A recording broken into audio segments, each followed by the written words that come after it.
Sahih Al-Bukhari 1051 narrated Abdullah bin Amr, when the sun eclipsed in the lifetime of Allah's Messenger, and an announcement was made that the prayer was to be held in congregation.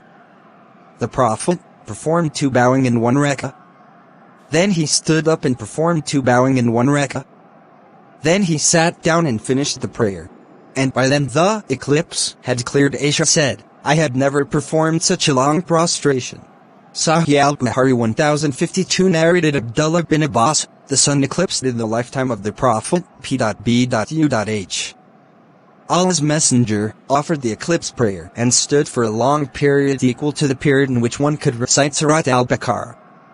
Then he bowed for a long time and then stood up for a long period which was shorter than that of the first standing, then bowed again for a long time but for a shorter period than the first. Then he prostrated twice and then stood up for a long period which was shorter than that of the first standing. Then he bowed for a long time which was shorter than the previous one, and then he raised his head and stood up for a long period which was shorter than the first standing. Then he bowed for a long time which was shorter than the first bowing, and then prostrated twice and finished the prayer. By then, the sun eclipse had cleared. The Prophet then said, the sun and the moon are 2 of the signs of Allah. They eclipse neither because of the death of somebody nor because of his life, that is birth. So when you see them, remember Allah. The people say, O Allah's Messenger, we saw you taking something from your place, and then we saw you retreating. The Prophet replied, I saw paradise and stretched my hands towards a bunch of its fruits, and had I taken it, you would have eaten from it as long as the world remains. I also saw the hellfire, and I had never seen such a horrible sight.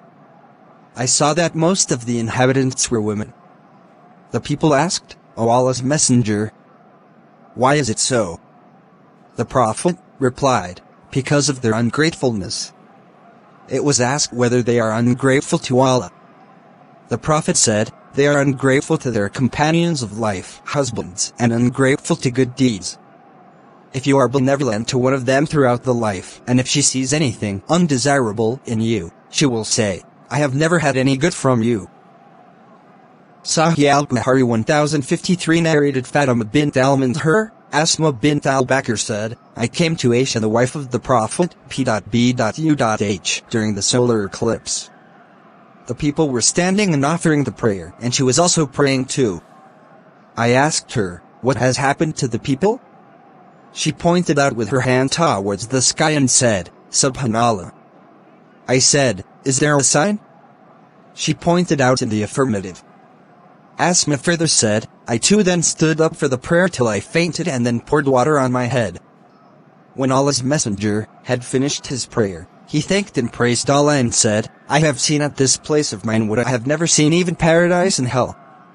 No doubt, it has been inspired to me that you will be put to trial in the graves like or nearly like the trial of Masih ad-Dajjal. I do not know which one of the two. Asma said.